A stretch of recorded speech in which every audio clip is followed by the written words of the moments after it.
parliamentarians come from CPDM. I know that the CPDM has those objectives to destroy Cameroon until Cameroon is on its knees. Now, if you are expecting something from such people, it means that you don't know Cameroon very well. It's an association that will destroy Cameroon until Cameroon is finished before they can take leave of Cameroon. To talk about Norwest, we are talking about parliamentarians from all over the country, but we are focusing on why are the killings in the Northwest and Southwest not in any way. It would have so interesting if one day you saw any of them after any killing came out to stand as a representative of the people as a way to take a bullet for my people. Unfortunately, it happens and around Bamenda. But I think where it really pains the population is that if you want to test the presence of these parliamentarians, if at all they exist, organize a march past tomorrow morning at 6 p.m. saying that you want to call for Mr. Biya to stand for election in 2025. You'll see all of them. They will resurface. It is shameful. It is bad faith. I am telling you that where I come from, I don't know the last time that the people communed with the parliamentarians. I don't with the senators. I don't know the last time these people came moving, because we used to meet them. Yeah, but the fact that people cannot commune with them, people cannot, or they cannot tour the respective divisions. At least they have information on what is happening. What stops them just from making declarations, public declarations, Mr. Leo? That's the question. It means that they are just interested in one thing: wait for a session in Yaoundé, squander Cameroonians' money, ride in big cars, and then disturb university children. Then they come back and give us stories of how they were in a glass house. No, they are there to chase their contracts and then increase the size of their bank accounts. That's why they are there. They are not there for the people. We have been joined by Sir Mutaga. He's representing the Cameroon Renaissance movement on this platform. Good evening and welcome to you. And we'll start by asking you whether you are also shocked that killings are ongoing in the southwest and the northwest regions, and MPs and senators have made no public official pronouncement on this. Honestly, I'm not shocked that the members of parliament and the senators have not said anything concerning the numerous and recurrent killings of fellow Cameroonians, especially in the northwest and the southwest region of Cameroon. What I want to say is, it's commonly said that the mouth that eats does not speak. So when there is food in the mouth, it's difficult for people to talk. And the most unfortunate one is that you can't talk or you can't bite the finger that feeds you. So you understand that the man who declared the war going on in the northwest and southwest region happens to be the president of the republic. And you find out that most of the parliamentarians who are at the National Assembly, excluding those of the opposition, before their candidature has been endorsed, it has to do with the President of the Republic, who is at the same time the President of the Cameroon's People Democratic Movement, the CPDM. And we know the CPDM has the obese majority, and they always work based on party discipline. So it's not any surprise for me as a politician to find that they are quite silent.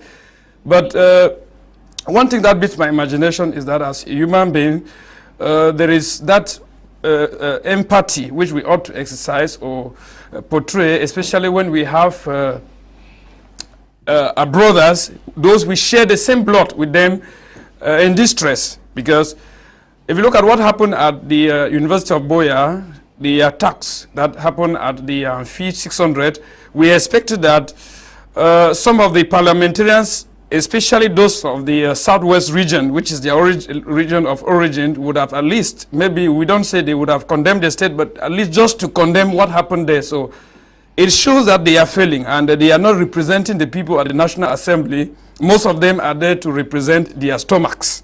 Like I said, the mouth that has food inside does not speak. So you find that what is happening in our nation is that they look at that parliamentary title, the title of honorable, as a ticket that ushers you into the paradise of wealth, and it's going to the parliament now becomes an issue. It's like a source of avarice. And in a country where most people are languishing in poverty, you find that if anyone has the opportunity to have access to where he can at least have a well-paid job, like the job of a parliamentarian, he has to do everything jealously to keep it, and then at the detriment of those he claims and pretends hypocritically that he was going there to protect them. So this is something we of the Cameroon Renaissance movement, we have been highly consternated about it, and that's why we said in 2020 that it was not time for us to go to parliament, a parliament where you wouldn't have any, because you would be obviously a minority, looking at the way the laws that govern, that are guiding the electoral process have been drafted up. It has given that room that there should be an obese majority, and that obese majority is that which is incarnated by the President of the Republic. So we've been advocating for the consensual reform of the electoral system, because with that consensual reform of the electoral system, I think that it will give room for representation at the National Assembly, and no single political party would maneuver over the mechanisms to place people who do not merit any legitimacy at the National Assembly. So with that, it would permit the people at the grassroots to feel protected, because at any time the parliament would be ready to do the checks, let's say, to control the action of the government, and also be free to speak with a lot of, let me say, with audacity. So when you look at it, you find that the mere fact that when you read the constitution of our nation, you find that, I'm sure it is in one of the articles, if you go take even that of the judiciary, Article 3793, they tell that the independence of the judiciary shall be guaranteed by the President of the Republic. And then when you go to another section of the Constitution of the nation, tells us that the President of the Republic can dissolve the National Assembly in times of crisis. So we ask ourselves, what are the kind of crises that can cause the President of the Republic to dissolve the National Assembly? So we don't want to think that those at the National Assembly are afraid that the National Assembly should not be dissolved by the President who has superpowers, and then they will tend maybe to lose what is entering their pockets and all the like. So we think that Cameroonians at large should understand that they are living at the mercy of God, because if those who are supposed to protect them, those who are supposed maybe to cry foul, especially when there's a foul, cannot stand up to talk to the system in place, or maybe to condemn it, because we are not blaming the government solely for what is happening, but at least they have the responsibility to tell other fellow citizens that this thing that is happening is not right. We should stop it. Yeah, I want us to go back to Ndiwm before we get to you. Ndiwm, have you had time to catch up with most of these MPs and senators from the Southwest and Northwest regions? Are you talking with them? What are they telling you? Especially with respect to what is happening now, the recent killings?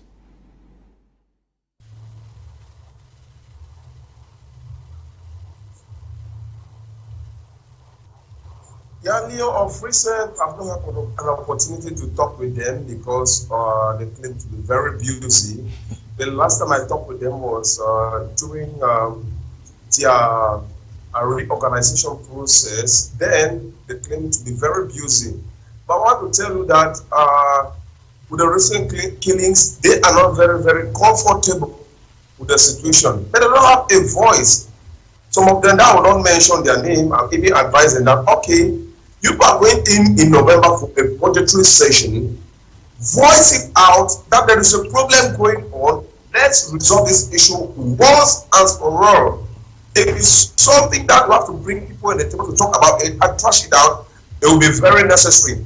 But some of them, as usual, only tell you that, okay, we'll meet later, we'll talk later, we'll talk about this later. But we'll continue to advise you that when you go to Parliament to raise this point, put your finger up. It's no more a taboo subject to talk about that there are killings going on in the Northwest and Southwest region of Cameroon. I'll come back to tell you that I want to disagree with my brother of the Cameroon Renaissance Movement, who is in the studio, who just mentioned that the person who declared the war.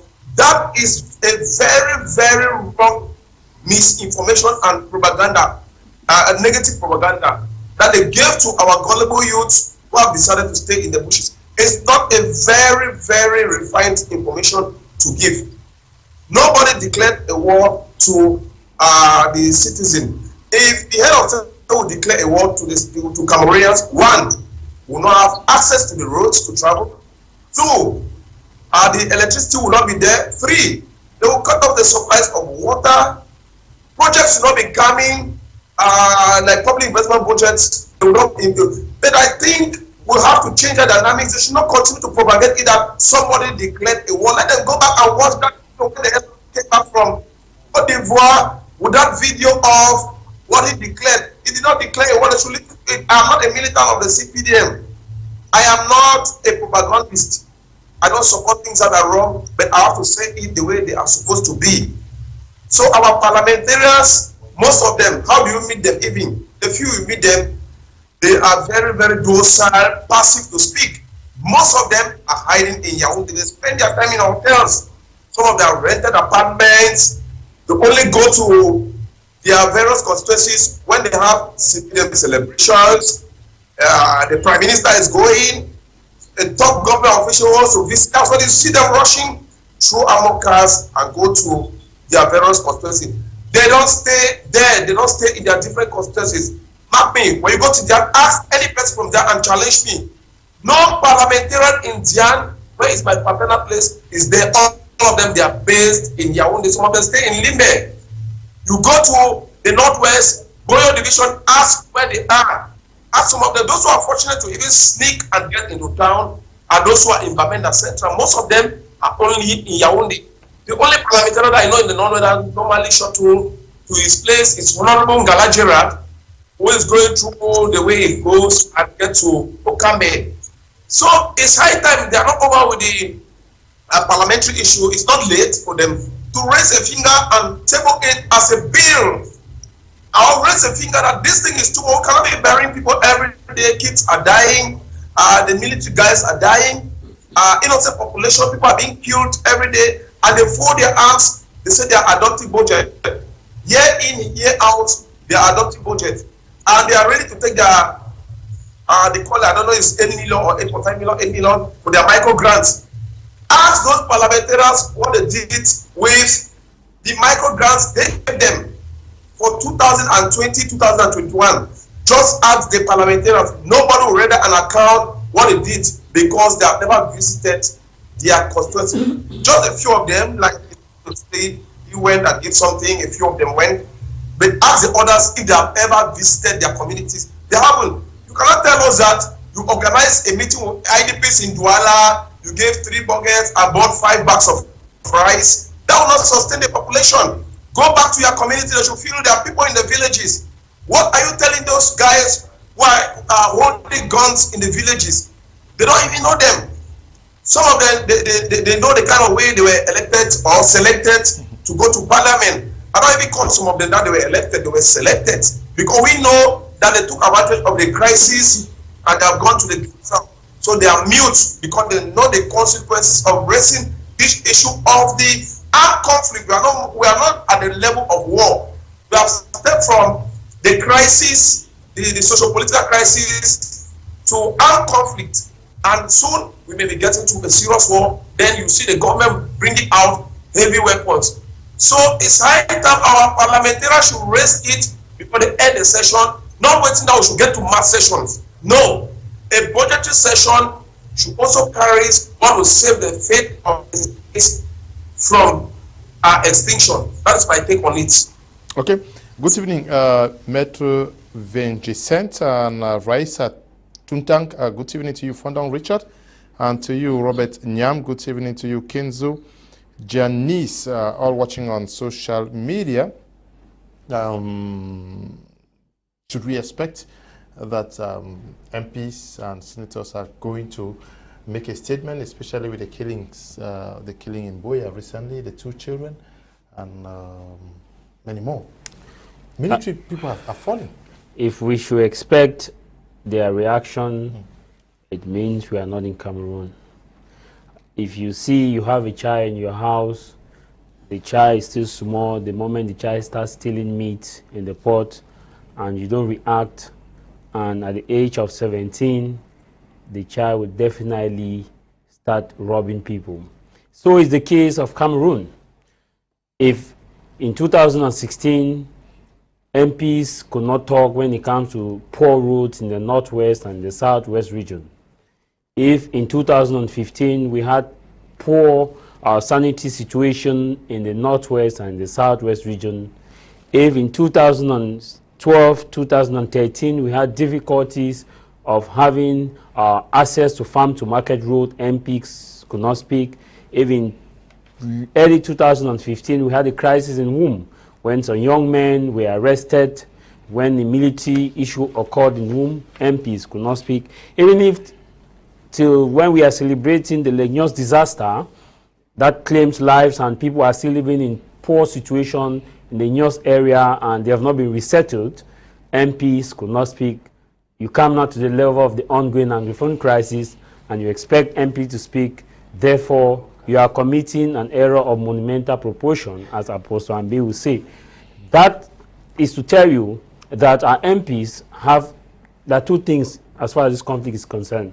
One, either their hands are tied, or two, either they support the war passively if they cannot speak. Because there is a saying that he who is silent is actually talking.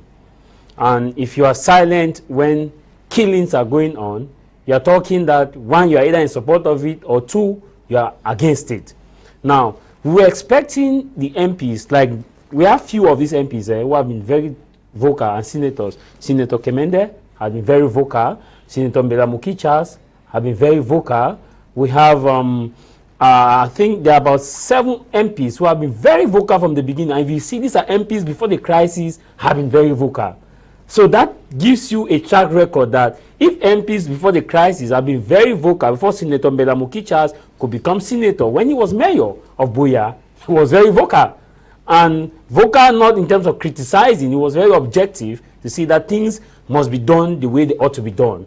And I remember when the strike in UB started, and that was the one we had the first strike the recent strike in 2012 or so.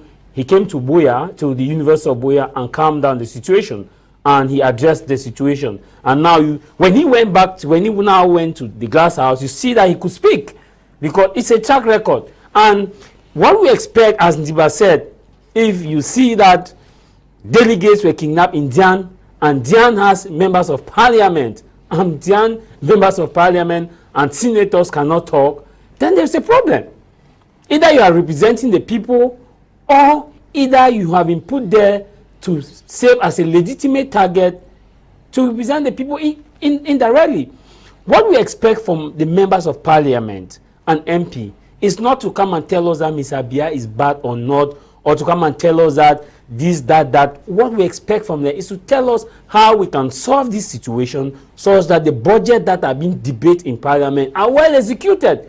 They are debating budget, tabling budget and bills. Construction work will go to the northwest and southwest region. Pipeline water will go to the northwest and southwest region. Electricity supply will go to the northwest and southwest region. Project, all these projects, how will they be executed? We keep defending project and project and project and project. Nothing is being done. So what we expect from this session is that this MP should know that history will judge us. History will judge us as to when we were there, what did we do? Today we are in power. Tomorrow we will not be in power. It's simple. It's simple mathematics. When you are in Douala traffic, it doesn't see your face whether you were MP in 2000 or you are not MP in 2000. Welcome to the traffic. And that is how it would be when you will leave the glass house. So when you are in the glass house, what are you doing to prepare a way for your family, for your children, your immediate communities, the peace-loving people of Cameroon? What are you doing to see that they meet their objective? Are you amassing wealth for yourself? Remember, Mr. Leo, there's an adage in conflict that when you see people picking up arms, it means that the institutions or the legal representatives have failed in meeting their objective. That's why they pick up arms. Because under normal circumstances, we could not have arms in the northwest and southwest region if we had active parliamentarians. They could have quelled down the situation. In 2016, when the Bamenda debacle started, when the lawyers and teachers were held at hostage position, we had just the then late may so rest in peace Barrister Kremuna, Chairman Ndiwm Fundi, just a handful of others who went down there to calm the situation. And you saw how Fundi said he talked to the people, that he has gone to the hall and there is nobody's held, there is no hostage, people are not held at hostage. They're talking calmly, he's talking with the people, people should go back to their houses and everything will be under control in the days ahead or so. None of these MPs at the time went to the street to calm down the situation before we could even move to armed conflict. And now we have come to armed conflict and we expect them to talk. Then we are committing a fallacy. What then is the way forward? The way forward for us or to them is that they should come back on the drawing board and see that the one in my locality, in Menchum division, should understand that people used to leave from Boya to Menchum division for end of year festivity. What can be done to have this end of year festivity? Peace. The ordinary person in every northwest and southwest region, what they are looking for, if you ask them, they will not tell you they want a form of state. They want the peace. What can we do so that peace can return to this region? That's what an ordinary, if you sample 10 people in northwest and southwest region, they will not tell you they want decentralization, federation, or separation. They want peace. Now, what can we do for this peace to come? That's what these MPs should look into. If it means touching the former, whatever it means. Okay, good evening. I'm writing from Mamfi, and Ojong is my name.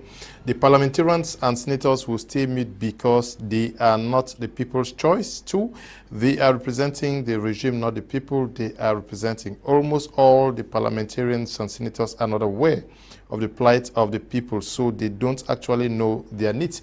How true could this be? Ojong is writing from Mamfi. He says almost all the parliamentarians and senators are not aware. Are our MPs and senators unaware of the fact that a child died in Bamenda? Are they aware that we lost military officials in Santa? Are they unaware of the fact that people died in Boya? Mr. Kum, so your question is very tactful, but I will tell you the MPs and the senators, they are aware and they understand. They know the problem more than even the poor people who are living in the villages. Okay. Now, I listened to my co-panelists who said that the President of the Republic, President Biya, did not declare war against the English-speaking Cameroonians. To me, it's very false. Because when this issue started in 2016 with the lawyers and teachers, he didn't reciprocate in a godly manner or in a repentant manner. Means you're declaring war against these people. We remember he went to France and said he tried to assimilate us and it didn't work. That is a declaration of war to me.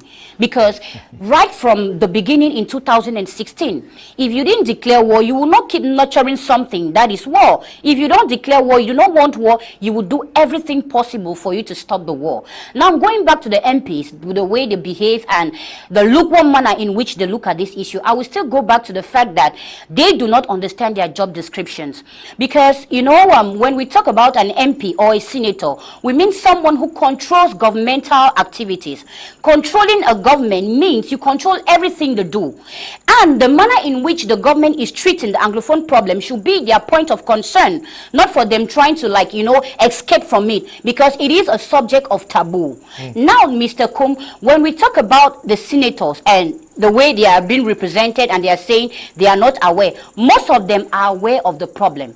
I want to start by congratulating Senator Mbelamoki Charles. He's someone who is in communion with the people in Boya. I talk with him almost all the time. He lives in Boya. He understands the problem of the people living there. He's someone who has braved all odds and has decided to stay with his people. That is one person that is supposed to be applauded, because, Mr. Kum, not everybody is bad. We understand. We need to, you know, say when something is good, we say this person has done something good. And if the other MPs could brave all odds and decide to control the government, you know, the governmental activities, which is trying to tell them the way you are doing these things is not moving rightly. We have been, we have been nurturing a war since 2016 till date. People are dying. Children are dying in the northwest and southwest region. You, the government, which we are supposed to control your activities, what have you done so far? We are just there. We are talking about, you know, this this last parliamentary session of the year, talking about the budget of Cameroon. It is very funny because, you know, children just died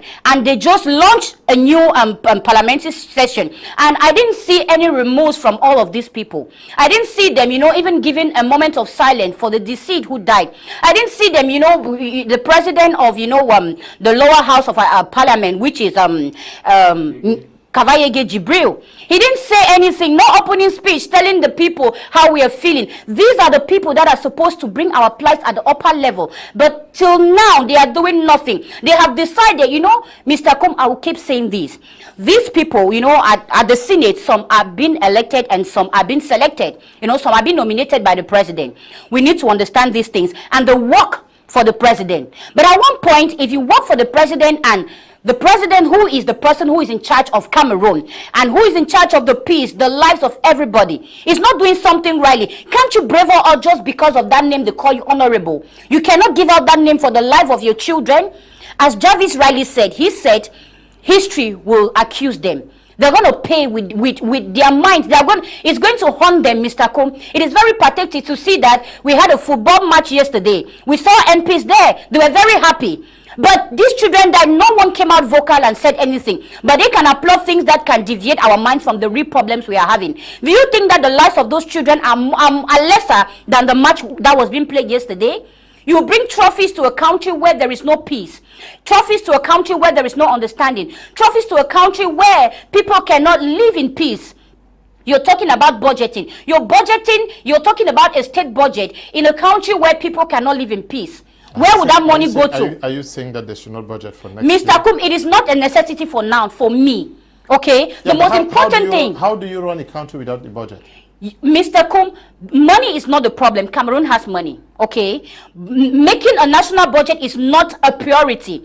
Our priority now is getting a solution to the Anglophone crisis. Yeah, but how do you run a nation without Mr. Kum, they are budgeting for 2021, 2022, 2023. Okay, they have allocated budgets to the northwest and southwest regions. So how are you going to, you know, develop these regions when there is no peace? But is the problem not in the fact that they are silent? Why not still talk and still prepare for the budget? Mr. Kum, talking and doing and bringing out actions, like, you know, I would have seen some MPs who would say, if there is no talk about the Anglophone crisis, I leave this parliamentary session. We needed to see some MPs like that. Not people who go and sit and say they are programming a budget for a region who is not even in accord with itself. Regions where people are still dying. You cannot use that money to develop, Mr. Kum. The most important thing of a country is peace. And I will not be in accord with Jarvis, who said that if you go down to, you know, if you ask the commoners in these regions about their plight, they will not tell you the form of the state is a problem of Cameroon, Mr. Kum. Okay. Talking about peace, yes. You cannot have peace when I am not satisfied. Okay. You need to satisfy the problem. You need to go to the problem. What is the core? The core is a form of the state. How the national cake is being shared. That is the problem of the Anglophones. Okay. Good evening to you, Ndi Miltino. And you, Belgique, Cool, Aqua, Rigobert, good evening to you, Elvis Fomokum, Voma Dinga, Jude, good evening to you, Andy B, Nong to Justine Wakaili, I say special greetings to you, my brother. Bekins Nelly, good evening to you, Nzuong, Prudence, who should be watching us somewhere from Limbe, we say good evening to you too. Yes, but at the hands of these MPs, are they tired? Because she claims that they know, they are much aware of what is happening. Why can't they talk? Are they so helpless? She's not claiming. I subscribe to her belief in total. And Mr. Kum, permit me tell you something. I know that all the parliamentarians of Cameroon may not be working. But I want to tell you that there's something so peculiar about those that come from the Anglophone regions. If you go back to history, you will know that since 1961, the political elite class of the Northwest and Southwest region has hardly been in accord with their immediate population, because they prefer to clap to Yaoundé, even at the detriment of their people's lives, than to represent their people. Let me just give you a quick example. When Honorable Achidi Achu of blessed memory took over Iron Look, do you know that actually he created a problem that the whole of Cameroon is suffering till today? Because when everybody refused to take the pen that signed the slashing of the salaries of civil servants in Cameroon, Achidi Achu took that pen, signed for the curtail of salaries until today. It has never been fully reinstated. When Muna was made, was it a decision of no, listen, Achidi Achu, or it was imposed on Cameroon by this international monetary fund? If it was imposed and other people had the courage to say no, we will not sign it, and he came out openly to take the pen and sign it, we should blame him. When Muna took over, when he went to parliament and they asked the best thing he could give back to his people back home, he defined his people as criminals by accepting to give but a prison to Bengui. We have a crisis of confidence in the Anglophone Cameroon between the political class and the commoners. And so to speak, I take you to judge the legitimacy of these people we are calling parliamentarians today.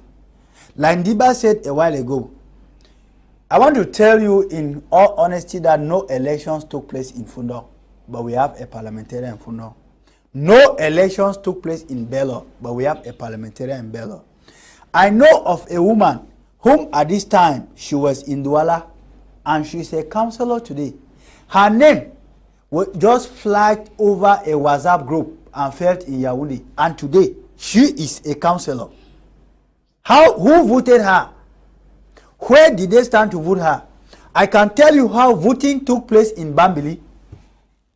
That voting in Bambili, Mr. Leo, voting in Bambili took place between two doors, SDF door and the CPDM door. We discussed about elections already. No, tell us we are talking about parliamentarians who came to be parliamentarians supposedly through elections that never took place. Yes, we discussed about elections now. We already discussed about this when the elections took place. We are talking about why they are there and not talking. No, I can say that their hands are tied somehow, but not completely tied. Because like my brother said, the mouth that eats does not speak. And you know that most of them are following what they call party discipline. The party says, look, the things that are happening in Northwest, nobody has the right to speak of them, except the party mandates you to speak. And so, since you were selected and not chosen by the people, you cannot speak, because if you speak, you would have set fire on the chair that you are sitting on. I know you cannot be burning a chair and sitting on that chair. That's one. And the paradox is that each year we hear of budgets that have been voted. But year in, year out, we don't see where these the projects that these budgets were that were budgeted at the assembly were realized. Which means that, Mr. Leo, these people, they don't even know why they are there. To be sincere with you, they are representing their families, their friends, and their party, the CPDM party. Because, look, before you take back the microphone, there is nothing you will do to tell me that there are two parties in the National Assembly. No, we have just one party, one association, the CPDM association. And it controls everything. That is why even the so-called opposition associations that are claiming by the day that they are opposition and by night they are with the CPDM, they cannot come out. Okay. They cannot come out. Saga, what do you think MPs can do, especially those from the Southwest and Northwest region? What can they do to redeem themselves? Because whether we like it or not, they also would love to go back home now. How do you even imagine going back and being received when you seal your lips when things are not going well with your people? One thing I want to say is this. our parliamentarians of the Northwest and the Southwest region would want to go home and live in peace with the people they failed to defend, especially when they needed them most. You find that it's a very difficult thing. But to be honest, I want to say that if today we are blaming the parliamentarians of the Northwest and Southwest region for being a little bit mute with regards to the numerous atrocities that are going on in the Northwest and Southwest region, we must avail people like Honorable Joseph Wiba of the SDF. We know that that is one of those parliamentarians that took time to diagnose the boiling grievances of the two English-speaking regions, and went to Yaoundé and tried to talk to the Speaker of the National Assembly, and even to lobby with some government officials that they should try to see how they could resolve the pressing problems of the Anglophone regions then, but he wasn't given a listening ear.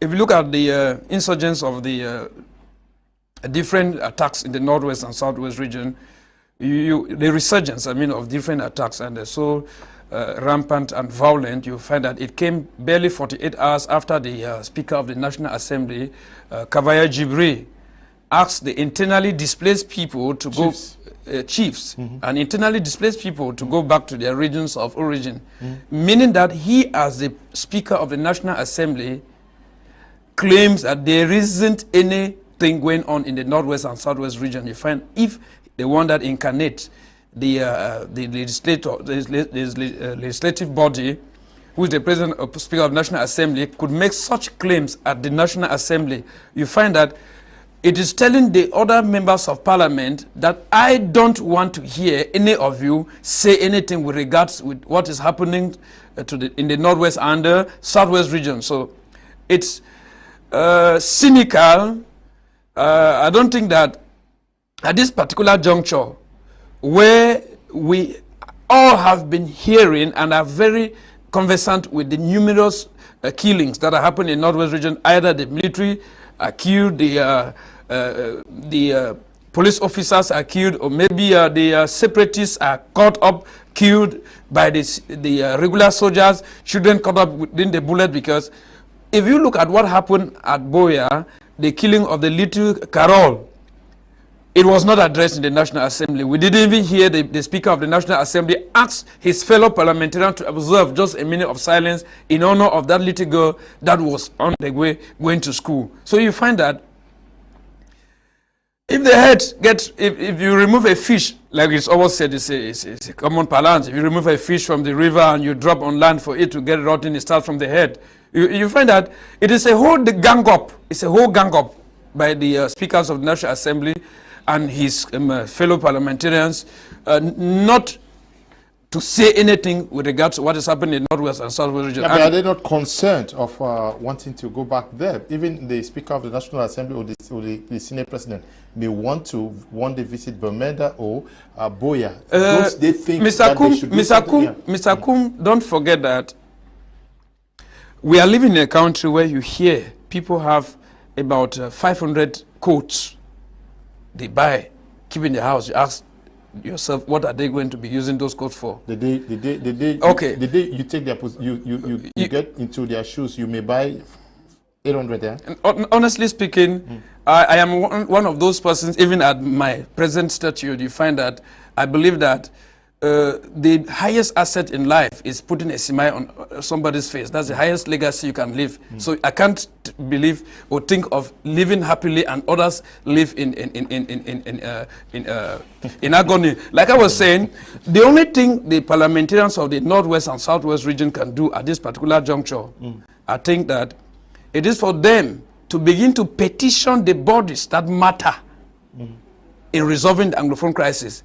And it should be done unanimously, not that one parliamentarian would write and the other one, for the mere fear that his source of wealth would be closed, that you are the black leg, will write another one contradicting what his fellow parliamentarians wrote, especially with regards to the reality on ground. So they have to be sincere and tell the international community, tell their other partners and the various legal entities and diplomatic partners that matter, that it is not going on well in the northwest and southwest region. That is what matters at this particular juncture, and that's the only way they can wash their faces. And when they go back there, the people will know that they would have spoken on their behalf. Good evening, Mr. Liu and everyone on the panel.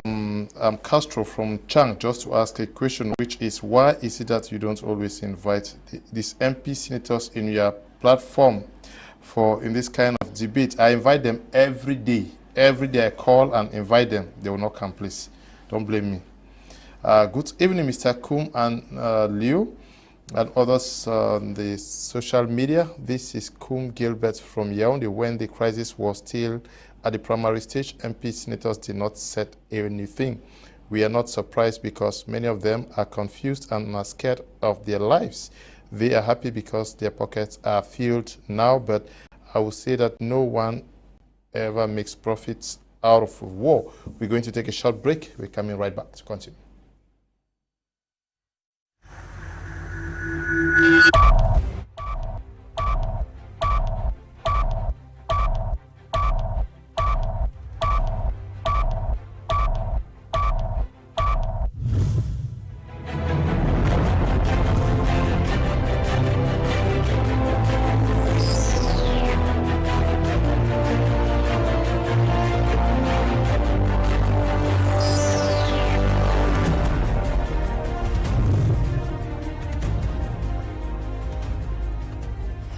DSTV English Bag. Your subscription enters a new dimension. It's so nice. It's so nice. Movies, series, novellas, emotions are more deeper in English language. That part is a little dramatic. Enjoy La Liga from the front row and the Premier League in immersion. On Nickelodeon, English is just superpower absolute. For the surprise, please go now. With E and One Magic in original version. Reality TV becomes real TV. And on African News and Discovery, News and Discovery shines worldwide.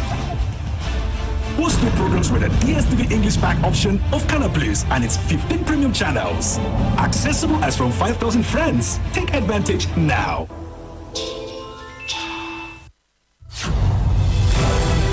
Apostle and Reverend Mrs. Angwa invite you to a 5-day program, Feast of the Tabernacle, from the 24th to the 28th of November 2021, under the theme, Provoking the Sworn Blessings. Guest ministers, Minister Gashin Mia, Minister Ita, Reverend Paul Tom, Dr. Rogers Fogwe, and host Apostle Ambe Valentine Ngwa, Reverend Ann Ngwa. Venue, Church Auditorium, Antia Road, Bonaberry, located at the Afrigas filling station, 200 meters from the road. Be there and provoke the blessings of God upon your life.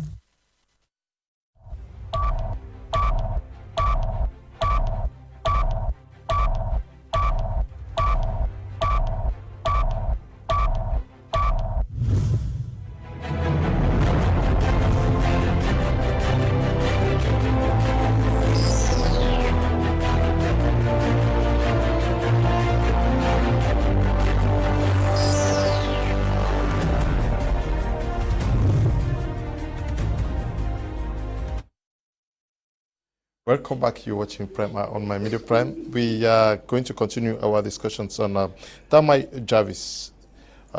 We are looking at what our MPs should do to also meet the expectations of the people. Can they catch up? They can. You said no way. They can never catch up. However, as Ndiwm said, there are areas where they can catch up. Okay. And there are areas where they will never catch up. And let me start with the areas where they can catch up.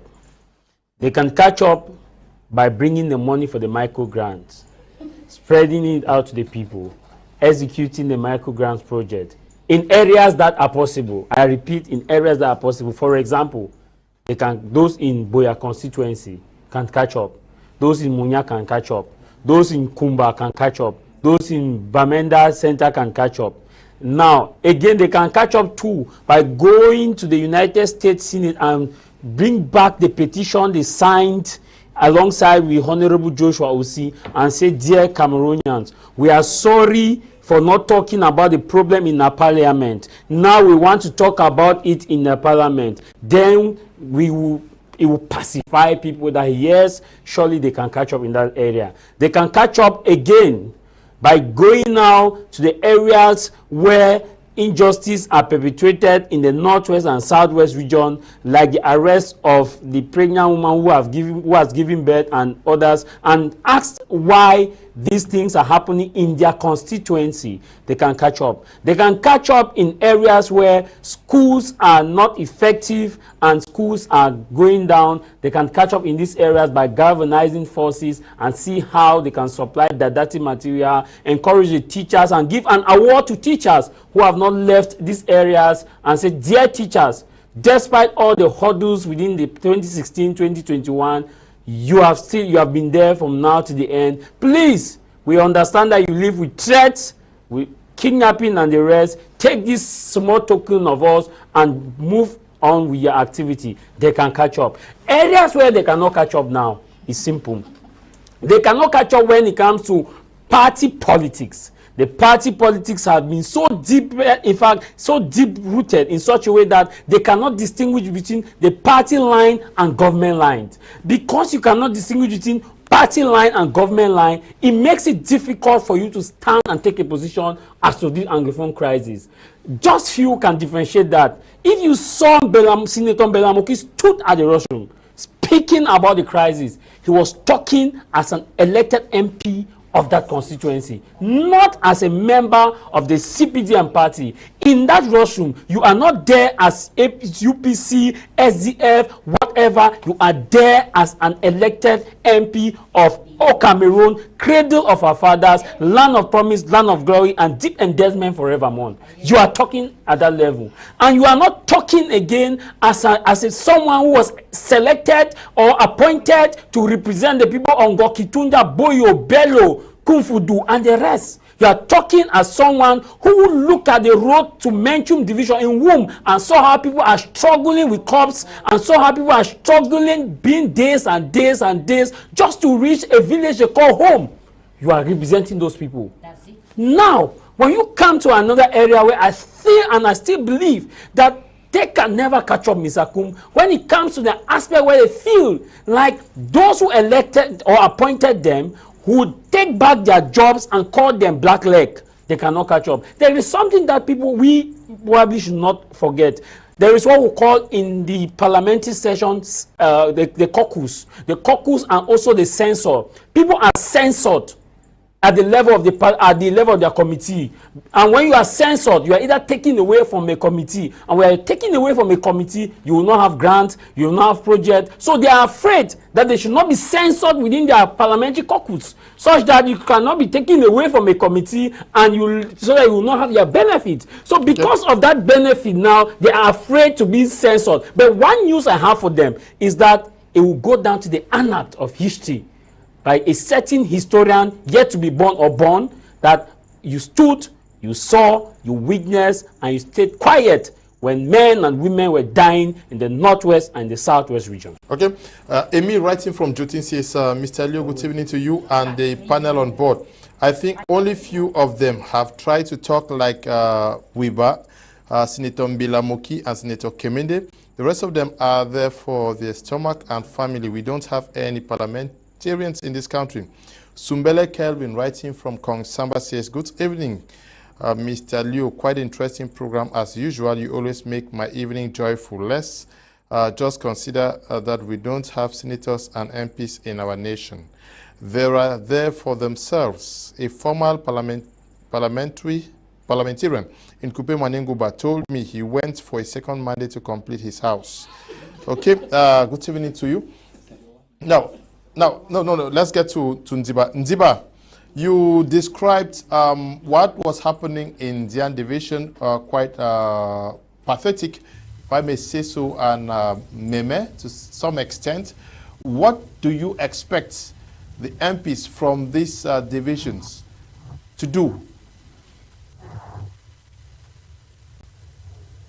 Well, I expect our leaders constantly visit their constituency, importantly be in Nolinga, that's the headquarters of the division, to constantly be in a Kolo city, which is vast, and to try to make sure that they have a community meetings with the community in Pamo, in Lobe, because by giving chances and staying in Yaoundé does not help the situation. My fear is they permanently sneak into Ndiwm through the seas. And why the road is still there? This is the budgetary session.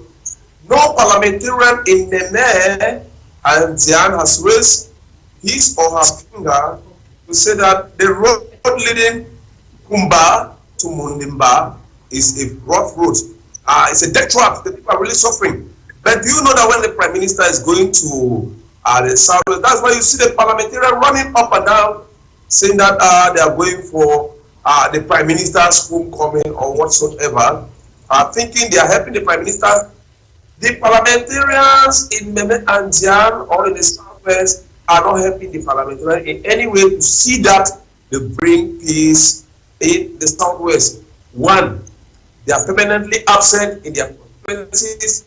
Two, they decide to select the kind of people we have displaced IDPs. I put them IDPs in different towns. They select them. We used to get information from desperate Cameroonians or IDPs that the parliamentarians are sneaked some list somewhere to select particular people from this or our own village that they should select people for IDPs. So those are the kind of things that you see they don't support the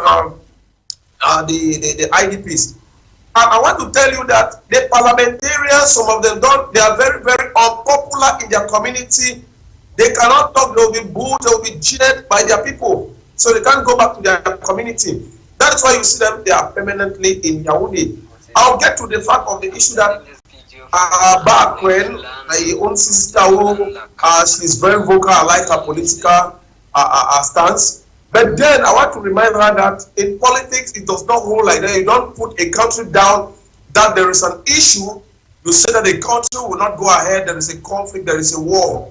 The head of state never declared a war. If he made a statement, I knew what I have a video that he said, what he said against the Boko Haram is quite a declaration of war against Boko Haram, which is a terrorist group.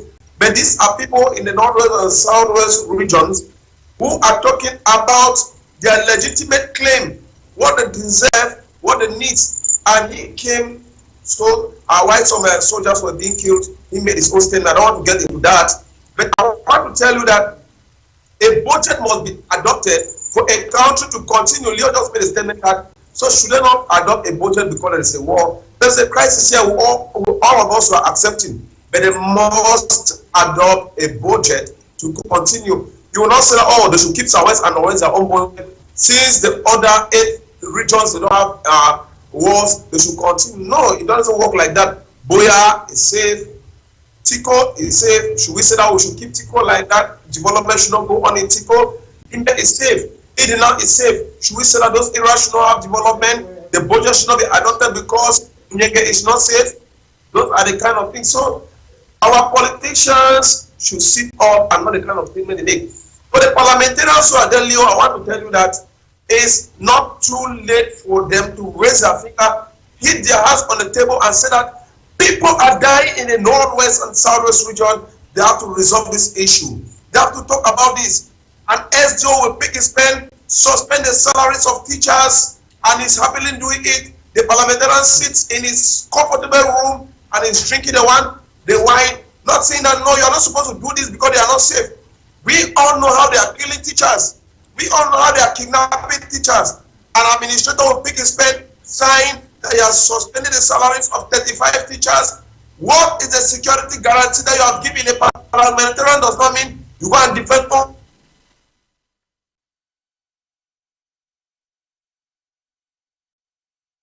Okay, we have some issues with network there, but we are moving straight to our second topic for tonight, which still is somehow similar to what we are discussing.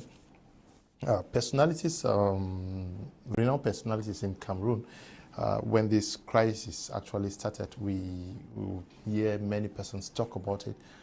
But of late, we hear very little from renowned personalities in the country. What is happening? Are they neglecting the crisis? They are not neglecting the crisis, but they are preventing or they are protecting themselves and their heads, perhaps their families. You know, okay. The Anglophone crisis that started in 2016 is just, you know, an escalation of a grievance that has lasted since 1972. You know, the Anglophone crisis is it's a historical problem. You understand? You know, that is why you see so many people are avoiding the topic, because it is a very delicate topic. You will not tell me that, okay, let's go back to the MPs. The MPs are avoiding the problems because their hands are tied. No, because it is a very, very delicate problem. Yeah, but it is at the beginning of the crisis, we would hear persons talk. Akwen would say this one would say this. But today, it's difficult to hear anybody talk about it. Mr. Kum, like I was saying, it is a very delicate problem. You understand? In the beginning, so many people came out vocal because they didn't know the intensity of the problem. You know, in the beginning, people thought that it was something that would start like wildfire and just quench like that. But today we have understood that it is a very, very deep problem. And the way things are going, nobody can control. It is a historical problem, I still say. It is a problem that I can say it's a marriage that has a marriage certificate that has been violated. You know, our marriage certificate of the 1961 Constitution was violated. It is a historical problem. That is why you see a lot of people avoiding the topic, because it is very, very sensitive. People might say it is very shallow. The Anglophones are just angry because, you know, they have a problem of language. They have a problem of living together. They have a problem of eating together. They have a problem. Mr. Kum, it is the form of the state that is the primary problem. Yes. Which is, let me continue, Mr. Kum, you don't cut me. No, you people are always going out of I am not deviating. Questions. I am trying to relate with your question. Yes. Because you asked me a question. You said, why is it that so many personalities are no longer being vocal? Yes, they are not talking about they are not vocal because the killings. They are not talking about anything. Everybody. They are not talking because it is a historical problem. It is a deep problem. So, it is something that if you talk about, Mr. Kum, today, your head might go down. It is very, very delicate. And that is why a lot of people are avoiding it. In the beginning, they came out vocal because they didn't know the intensity. They didn't believe. Yeah, I am talking about it because I am a politician and I have to back my political, you know, my political ideology, which is the law for Cameroonians. You understand? So like I was saying, most of these people are avoiding the topic because it is a sensitive topic. It is a historical problem. It is a problem that it's related with the presidency, Mr. Kum, because once you come out vocal, it means you're trying to fight the regime in Yaoundé. Most of them have decided to go into their shelves because they do not want their heads to roll. They do not want perhaps their small businesses that is feeding their families to go down. They are protecting a lot of things, Mr. Kum. The MPs today, they understand the problem. Personalities like, you know, elites from our local villages, they understand the problem, but they avoid it because the system in place has a manner in which they control them. You know, like our local chiefs, at one point we said our chiefs, they don't talk about this issue because they are being paid by the government. So you are not being controlled?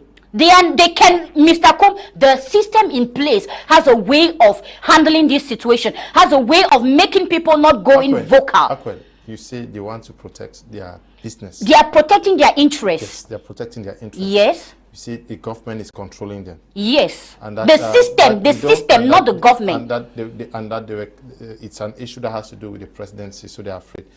Are you saying that you have no business to protect? You are not being controlled?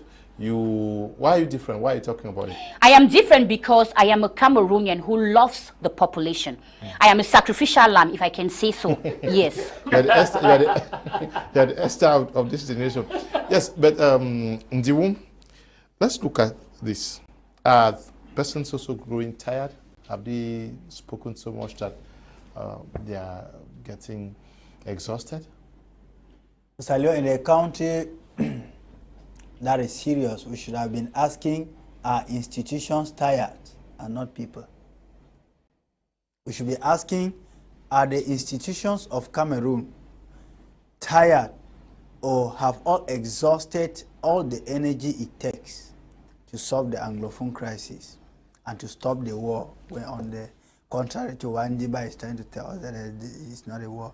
You see, People are afraid, personalities are afraid because, like Akwen said there, you can suddenly disappear overnight. Some of us, it is over patriotism that is still making us to come to television and talk about these issues because we are ready to pay the price. There is only one man, one and only man, who has the key and the lock to the crisis. Him who declared the war, Mr. Biya. So if we are waiting for any other person to take the risk to talk about it, we are fooling ourselves. I started by telling you that we would have been asking whether institutions have failed or are tired of talking about this problem. It links us back to the first topic because the role of the parliament is to control the government action. But the paradox here is that the government is controlling the action of the parliament. So in essence, we don't need that parliament. The problems of Cameroon now needs to be solved in 3 ways. The presidency needs to retire. The Senate closed down, complete. The National Assembly dissolved forever. And then let's start building a new Cameroon. With these institutions and the same people in place, this senile institution, nothing will ever come from them. So, Mr. Leo, the people are not tired. They fear for their lives. They fear for their heats. That's the honest truth. And some of them fear for their positions and the source of their income not to be disconnected, because the electricity that connects to where they tap their income can easily cease if they come talking about these things. That's why our elders and our dishonest political elites are very quiet. They cannot talk. Okay. The politicians also. In the past, we saw MRC speak so much about it. What's happening? Mutaga, are you tired also? You know for certain that Sir Mutaga is far. No, I mean your party. If Sir Mutaga is talking, it's the CRM talking. Okay. He is a special advisor to the president, and I think if you have the special advisor talking on TV platform after having spent about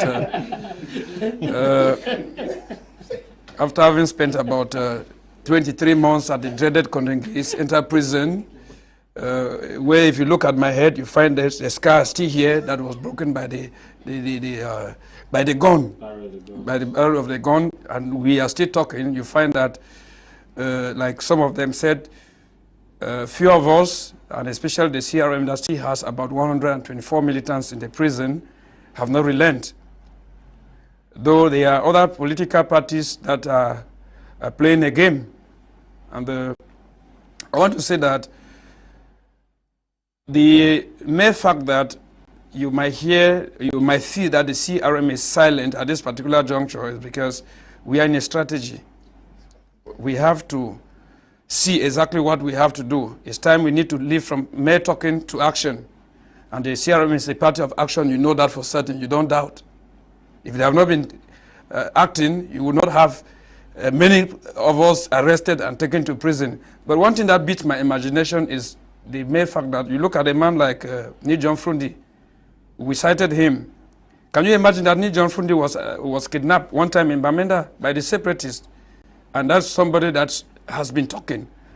And I don't know whether he was by separatists, really, as you might put it, because that's what they said. He said he was kidnapped by those boys, and he said by the boys. So we asked ourselves whether he was really kidnapped by those separatists themselves, or he was the one who came up with the word separatist. So by those boys, the separatists. So if you look at something with the CRM, we hear. What are you saying? That the SDF chairman lied? I went to his residence in Tarikon.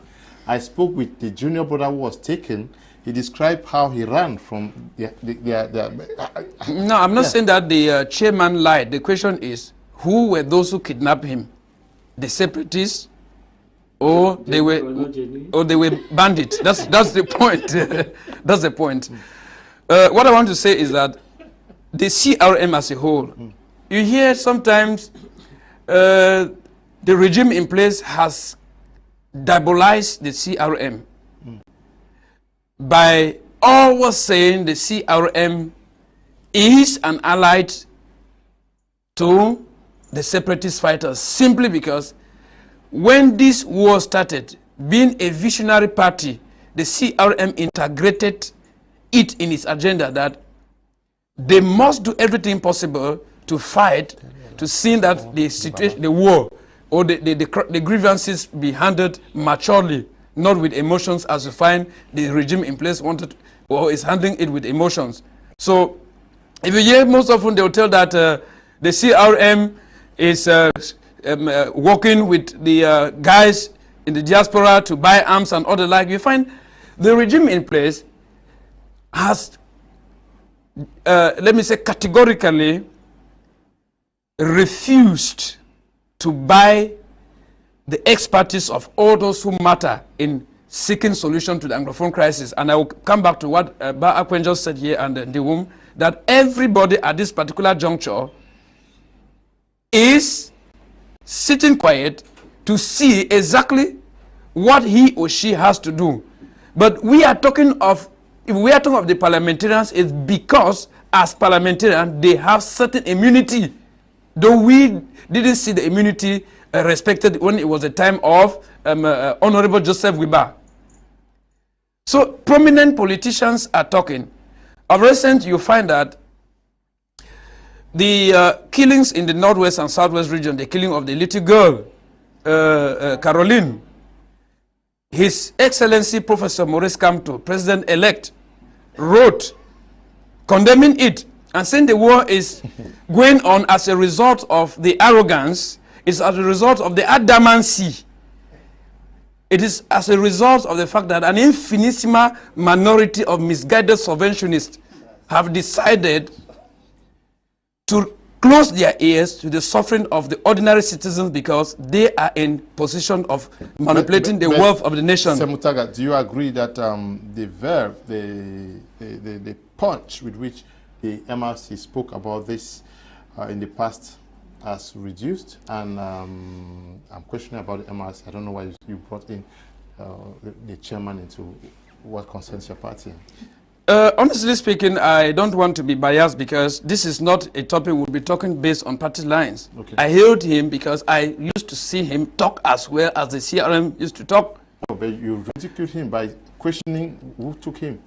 I didn't question. Yes, I questioned those who took him, whether they were the real separatists or they were thieves that arrested meaning that I'm telling that the situation in the northwest and southwest region is very complicated. One would say they are the separatists perpetrating this act, or they are the military perpetrating this act. The crisis has been hijacked in one way or the other by money mongers.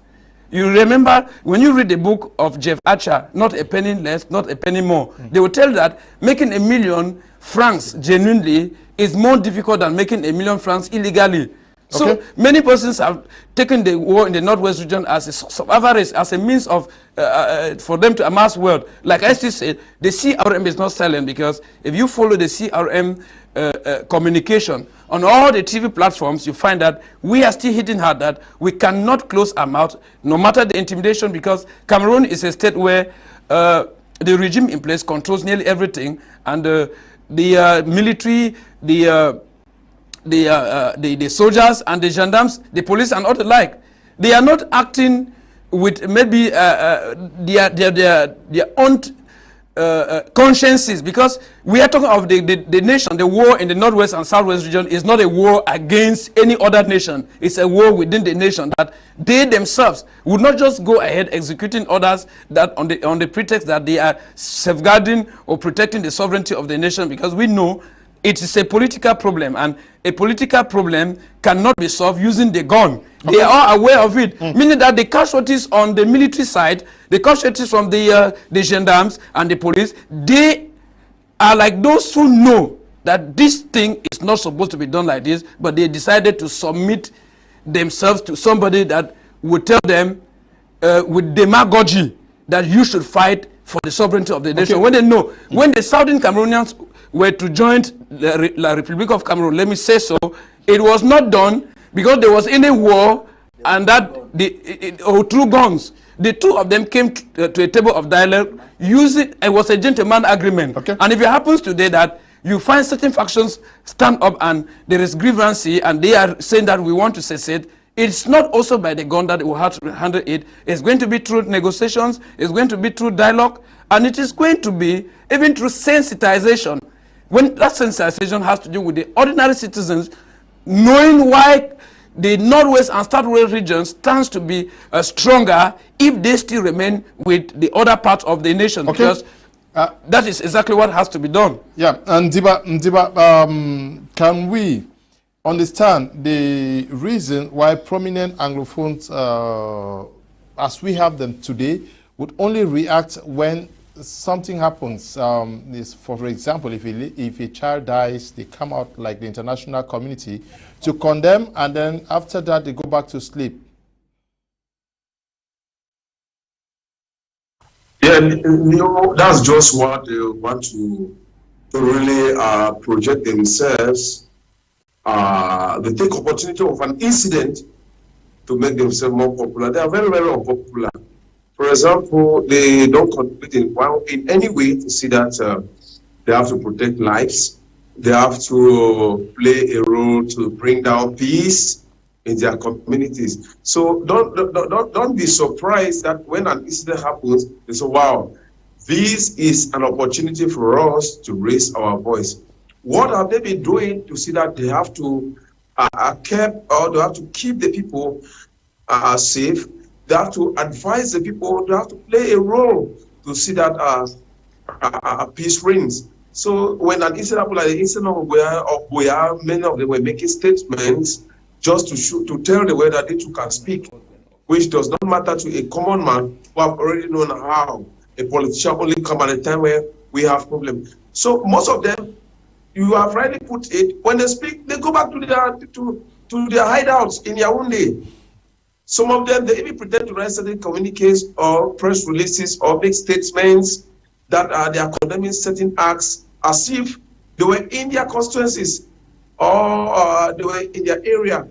They are out of that place. Why are they hiding peace? Have you asked yourself? They are very, very dishonest politicians to their population. That's why you see they continue to be. I have some of the politicians that I admire so much that they are in their constituency.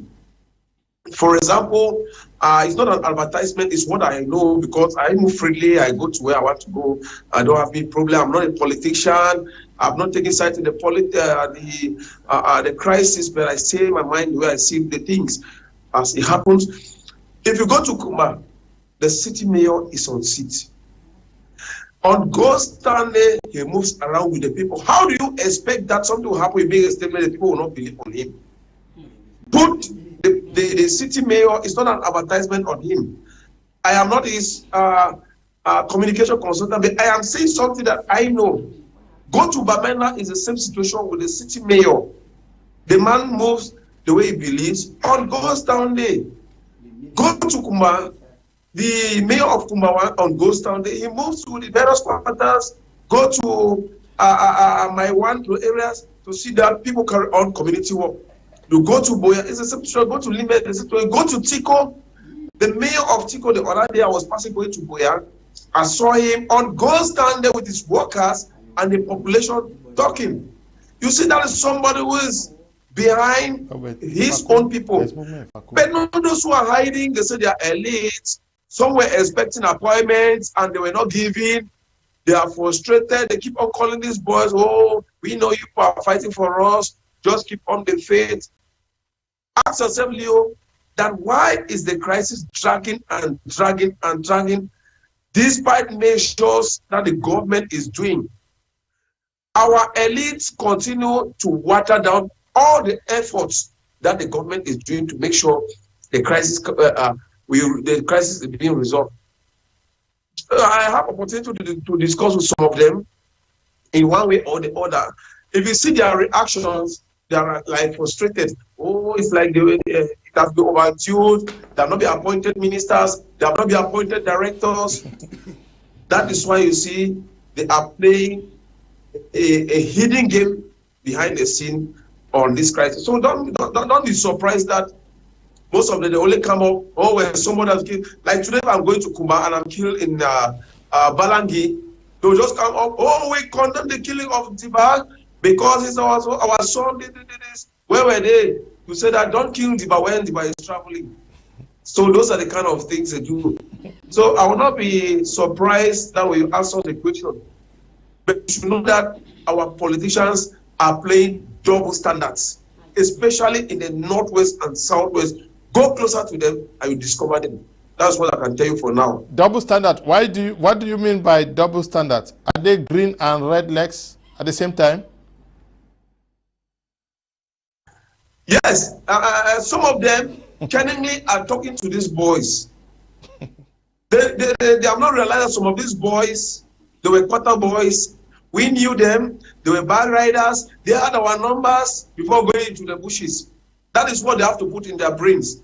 These boys who are in the bushes never came from the sky. They never came from the sea. They are our children from the different quarters that we know they have gone into the bush. Some of us can identify them. You see, they say, okay, you know this one, you know that. You know the father, you know the mother, you know their family house, but he has gone into the bush. What has pulled it in the bush is frustration and manipulation that it has sent into the bush. But I don't want to talk about that.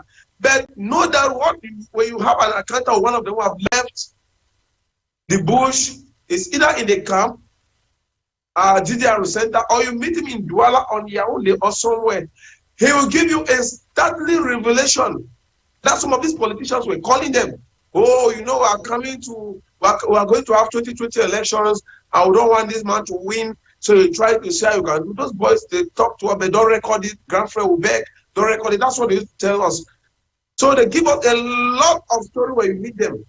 Some of us are very familiar, popular with this, in our different areas that we came from. We meet those children who went into the bush, and some of them who dropped their guns earlier, they tell you those people who used to call them. Very much. I know you know what you're talking about. You have lived the crisis life in Boyo division. You've lived it very well in Meme and Tian division. You're not just talking from space.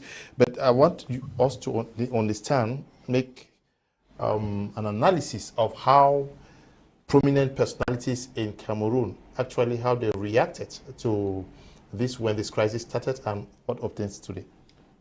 When a child lives in a house and you hear your father will soon send one of you abroad, the moment everybody becomes mute and is expecting that it should be me, and once you are sent, they become vocal. So it's the case of Cameroon. As long as the head of state keeps his list of ministerial appointment pending after close to 6 to 7 years, top elites and personalities are quiet, expecting that they should feature in the list. However the case, we saw people who were speaking when this crisis started. There are two things, Mr. Liu, with their question. When the conflict started from Anglophone crisis, people were talking. And those who were strictly within the line of the Anglophone crisis are still talking. In the Southwest region, Barrister Agbobalan Kongo Felix is still talking. And we have Justice Paul Abine is still talking. We have other personalities who are still talking. In the Northwest region, we also have personalities who are still talking as far as the Anglophone crisis is concerned. The reason why some of them became muted or were mute or are now mute is because it has metamorphosed into Anglophone crisis and Ambazonian crisis. Now, when it was Anglophone crisis without the use of arms, they were talking. Without kidnappings of people, they were talking. Without the burning of buildings, they were talking. Without the chopping down of hands, they were talking. Without the pointing of black, let's go and kill, they were talking. When it metamorphosed into an Ambazonian crisis, sandwiched into it a line of Anglophone crisis, majority of those who were talking from the line of Anglophone crisis are muted. Now, when you see they come and condemn killing, they are talking in the light of Anglophone crisis, that within this crisis, there's marginalization, we are fighting against marginalization. They have been firm in their line of action. But since the crisis has metamorphosed technically into an Ambazonian crisis, I know it's different, it's difficult to separate between Anglophone crisis somehow and Ambazonian crisis. But what I find as the clear line is that from Anglophone crisis, there was no use of arms. From Ambazonian crisis now, there's a use of arms, intimidation, forced people to take a particular line of action from both sides. And now people are afraid because you can speak and Mr. A caption you a black leg and you are not appointed as a minister or your business is being sabotaged. You can come and talk. Mr. B see you as a black leg, you are kidnapped, your house in the village, which you have struggled as a retirement home, is burned down, and the rest. So they are caught between this fix of the Anglophone crisis versus the Ambazonian crisis, and you will not blame them. Anybody has an interest. Even those who are talking about the fact, condemning us on Facebook, they have an interest. Even those who are saying that Mr. A and Mr. B, they have an interest. What is that interest? That at the end of the day, let me have a place called home. Let me have a place I can settle down when my bones are weak, when I can no longer walk as I used to. And if that is destroyed, then you have worked for nothing. So the fact that they are quiet, I don't blame them somehow, because we are in a war that has moved from an Anglophone conflict to an Ambazonian conflict. Now, what then is the way forward? It is simple. Those who have maintained their line from Anglophone crisis, they should team up and come as one voice and keep talking about the marginalization. Keep talking about the aspect of Anglophone becoming a president of this country. Keep talking about the fact that power should be decentralized, or keep talking about the fact that we should have whatever system of state they want. Keep talking.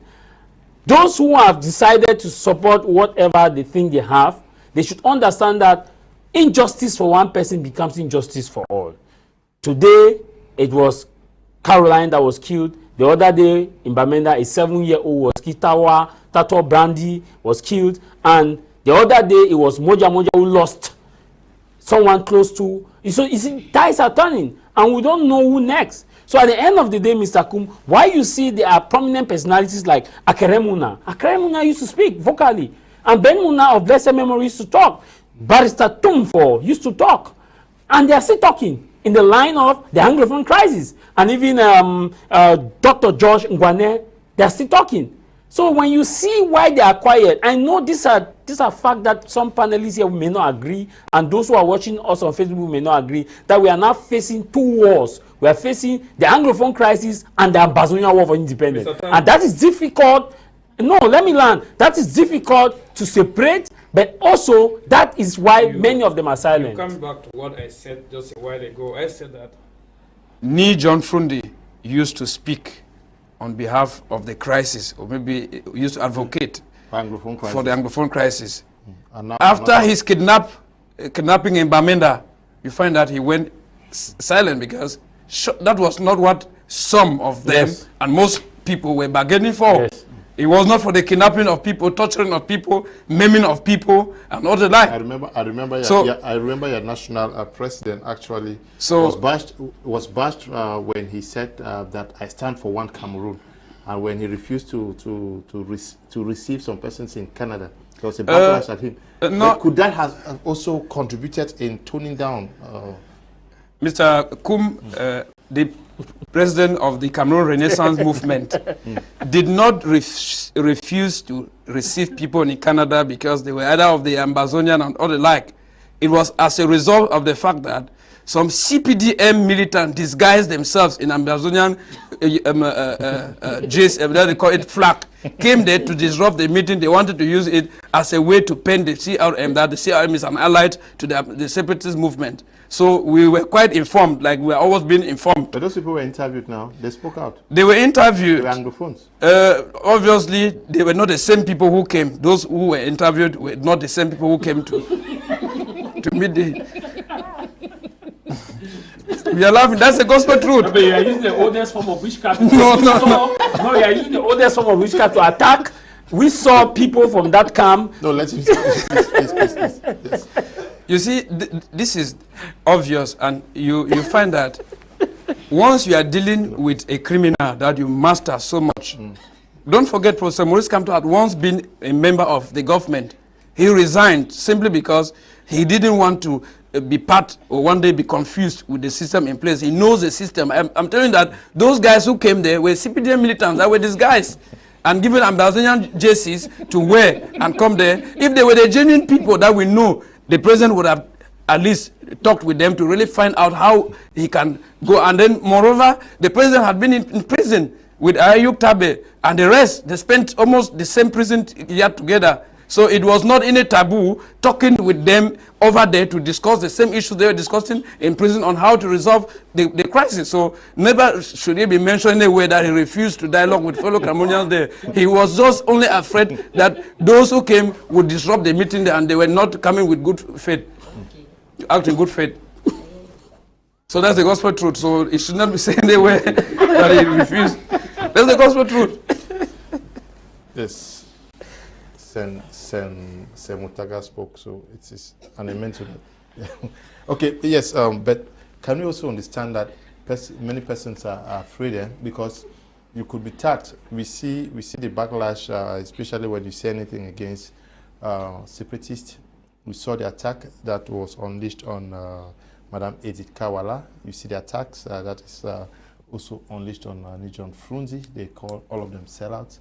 Even when Barrister Tamfu and Fa were appointed into your government, they were attacked sellouts. Is that also some of the things that make some people to be very careful on how they speak? Well, Mr. Kum, fear is one of the least reasons why most people that were vocal in the beginning are no longer vocal. You know, in the beginning, so many people saw the Anglophone crisis as a manner of them to market themselves. Some wanted fame. Some wanted, you know, we had some jobless people that found the Anglophone crisis as a means for them, you know, to have jobs. And some of them too went out vocal because they wanted the attention of the government to be drifted towards them. I'll go on progressively. You know, when the Anglophone crisis started, we had a lot of people that came out and said, oh, we condemn what is happening. We do not want, we want separation, we want federation. Many people stated their plight, not because they were genuine, but because they targeted something. And at one point, they found out that what they had targeted has become a failure, and they decided to enter in their shells.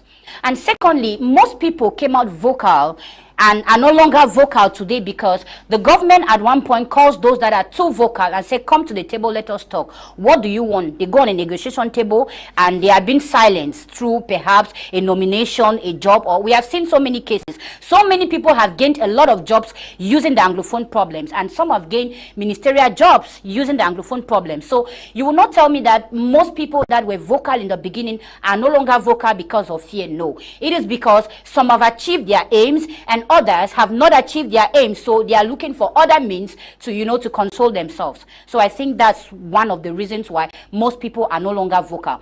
Going to the MPs and some political elites, you know, this problem started, it's a problem that, you know, it's a historical problem. It's a traceability that goes with our historical, you know, our historical collaboration with the French Cameroon. When I talk about collaboration, I mean the marriage, our marriage certificate, which was a 1961 constitution that was violated in 1972 with the Boya Declaration of the 20th of May, using someone who is an Anglophone elite known as John Gufoncha. Till date, we are talking about him as a sellout. Now, Mr. Kum, most of these MPs or most of you know, our political elites are sellouts or are no longer vocal because at one point they see that if they become vocal, or perhaps what they have used as a political, in French we call it la récupération politique. You know, they use the Anglophone problems, you know, to sell out their party. Most of them use out, you know, the Anglophone problems to build their aura or their fame to gain attention. And some of them, you know, they use the Anglophone problems to attract the attention of the government towards them for negotiation. We have had a lot of people, like in the MLC, we had someone that left the party and, you know, was given a lot of money. He created his own party. You know, most of these things are the happenings we see because we have politicians who are out there not because they are fighting for the good of fellow Cameroonians or the English-speaking Cameroonians, but because they want to fulfill their personal interest. So I think that fear is the least.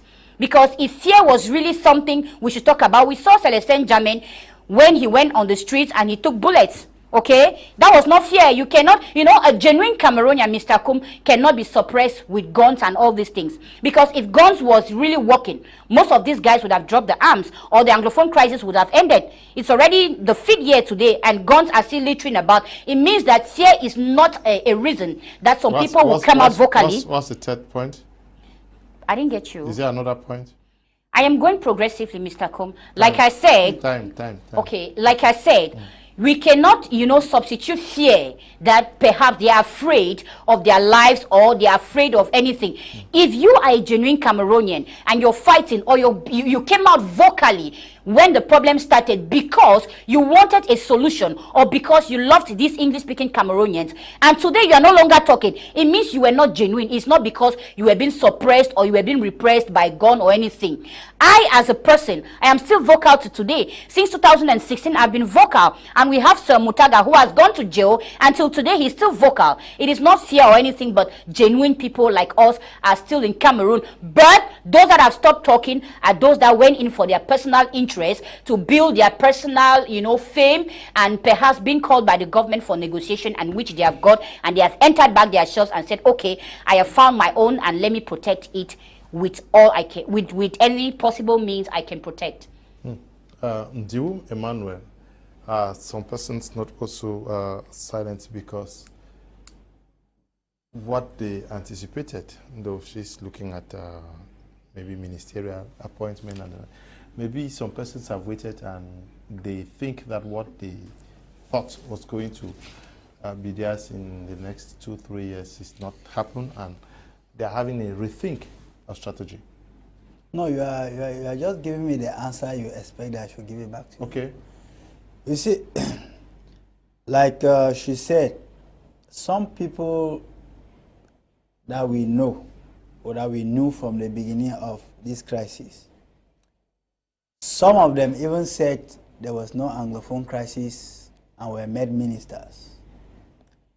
Yes, we should be. You know, the government side, those who are shifting on the government side and promoting the war are those who have gained enormously from it. It always sufficed that you should say there was no Anglophone problem. The next day, in the national television or national radio, your name was called up for a post. Especially being an Anglophone. Yeah, especially being an Anglophone. Because I was a more patriotic citizen. For sure. Than others. And generally, even some journalists became chief of directors in their TV station because they call us rats.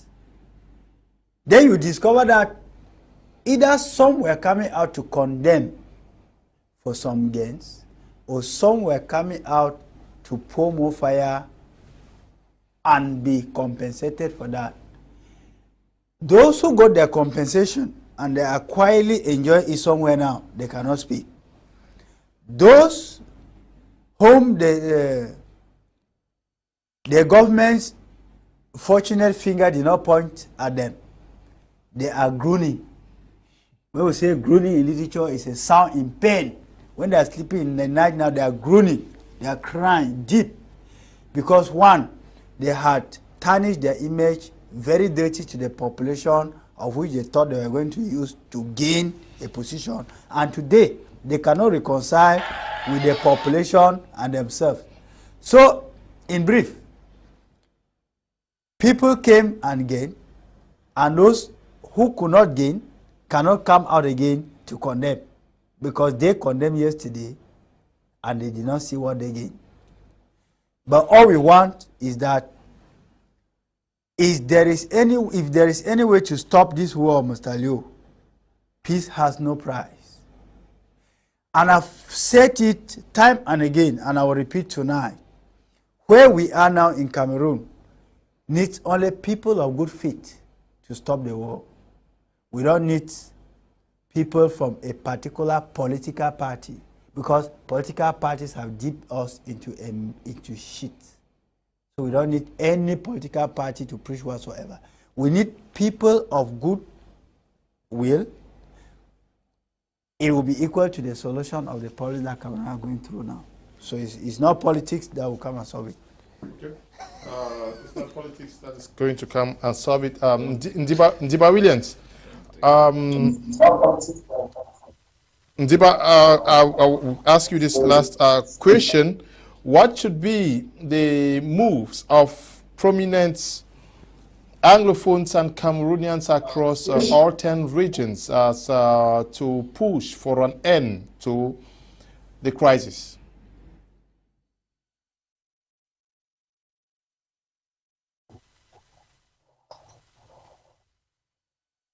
Well, if I got you well, or the network is not the best. Anyway, if I got you well, the elite, we have to start by resolving the issue from our different homes. That's the first place. Okay. We preach peace in our homes.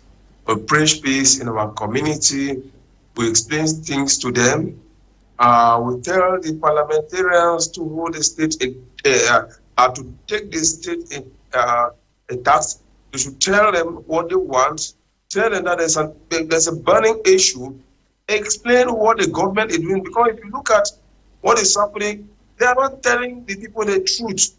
Leo, you will be shocked that the third deputy mayor in one of the councils that I will not call is in court with his mayor and a councillor because he was tagged as a sponsor of Amber. Meanwhile, the house of that same third deputy mayor was burned down. So you discover that it's a very, very serious issue if we don't solve those issues. If they are in court in Bamenda in relation to such an allegation, very serious one, how do you think that will have peace? So we must start by forgiving one another, bring peace, and tell the boys in the bush that they should come out. In the conference of Southwest and Northwest, they can hold a conference and talk about it. What is the way forward? Not waiting for diaspora to hold a meeting in Canada where they don't want Mr. A, they don't want Mr. B. But I believe it is okay. Let us hold a meeting for Southwest and Northwest where the crisis is burning our hands. Either in Boya, either in Kumba, either in Bamenda, they can talk about the issues, how we can resolve. But our politicians, let me tell you, they are playing the game. They have their interest. A politician from the Northwest is playing his game that he should be maintained in power. A politician from the Southwest is playing his game that he should be maintained in power. They have their different political positions. So for them to think together is a very, very difficult task. I'm very shocked that we have a budgetary session. Parliamentarians in the Northwest and Southwest, they have not raised a finger where their children are being killed daily. It's shocking. So I'm saying that we have to start by forgiving our wives, our children. We call for family meetings. We call for pacification. We call for peace. Go to churches. I will go to the community. Even those children who are in the bushes, they are our children. You look for means. Some of them have direct contacts with them. You can call them, they come down. But politicians are using them for that. In 2016 and 2017, rather, a CPDM building was burned down. And the mayor claimed that he knows everything about his municipality. But when a CPDM building was burned down, the mayor was shocked when the SO asked him, Mr. Mayor, do you know that this building that the CPDM secretary at the roadside was burned down? That man was, oh, I don't know. But he said that you always claim that you know everything. Because when we investigated, we discovered that he took the crisis, that it was a political opportunity for him, for his party to rise. So they look at it at that level of the CPDM as the issue in that municipality. So we don't have to go back to that issue. We have to look at how we can come out from this mess that we found ourselves. We know the people are not happy. The people, the English-speaking people of Northwest and Southwest are not really happy. Public service-wise, they are not happy. Political system, they are not happy. Administratively, they are not happy. If you look at what is going as the budget, we are waiting to see out the budget book log, the project book logbook, rather, the project logbook that will come out after the adoption of the budget, you will discover that there will be still criticism because people are played smart over others. Everything. But that's not how we are supposed to resolve an issue that is burning the country. We have to look at how to pacify the country. I see some people in the studio were talking about how President Pobia should solve the problem rest on it. It's not only on President Pobia. He alone cannot carry the country on his head. We have to play our role. Me, I'm a media man. I'm working in the administration. I'm a media man, an old media man who have worked for more than 20 years.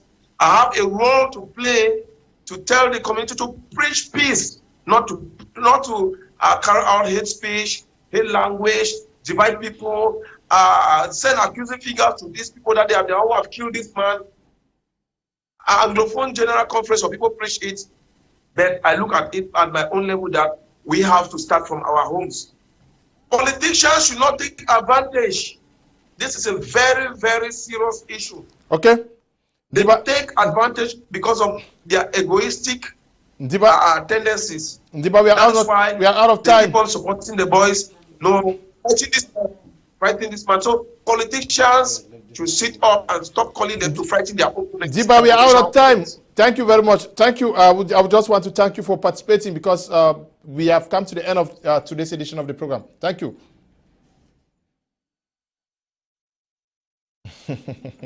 Okay. Tamai Jarvis, unfortunately, you will not have to talk. You are the lone person who has not spoken now. Thank you for coming. I thank you for the program, and I want to send a message to all the MPs because, you know, I want to say something clearly here. One of the reasons why I left the PCRN was because of the lukewarm manner in which they tackle the Anglophone problems. That was why I had to leave the PCRN. So I call upon all the MPs for a national solidarity because, Mr. Kum, if there is no national solidarity, because at one point... Yes, program has ended now. Okay, there should be national solidarity amongst all the MPs because they should not just say, no, it is those that are from the Northwest regions that are supposed to talk. Everybody needs to talk. Nadieh, I said thank you for coming. Thank you, Mr. Kum. Thank you, Ndiwm, for coming. It's always a pleasure, Mr. Kum Leonard. And also to you, Samori, thank you. Thank you for inviting me. Even though I had to replace Barrister Tamfu, that was had to assist somewhere today. I wish to congratulate the management of this TV channel because they have been doing a very tremendous job in seeing that they invite people who can produce or provide solution to the war going on in the Northwest and Southwest region. We'll keep on fighting, and God willing, we will have a solution to the whole stalemate that is going on. Thank you too for correcting that erroneous idea running in the minds of the people that your chairman refused to attend to some people. Thank you for coming too. Thank you, Mr. Kum. Special thank you to all those who took our time to criticize us and to tell them that my media prime is at Fengu John Bange, Kotobu Namusadi. They should come and sit as we are sitting, and they should talk and take responsibility of their action and not just to criticize us on Facebook. Okay, like I say all the time, please, some persons also say, why don't you invite MPs, why don't you invite this? If you think that you can talk on TV, explain issues the way these persons are doing, please call me. My number is always there. Call me and I'll gladly receive you here so that you can also say what is in your mind. We want to thank you all who took time off to watch this edition of the program. To you, to Eli, I say thank you, and Desmond, thank you. Tabi Tambe Bryant supervising the work we do out here, I say thank you. Tomorrow we are going to be looking at confederation. Is it possible? Is it not possible? What is it all about? We're going to be discussing this with Barrister Achu Julius, I'm sure. Dr. Nick Ngwanyam is also going today, and possibly Apostle Lambi Valentine Ngwa. Stay blessed. Bye-bye.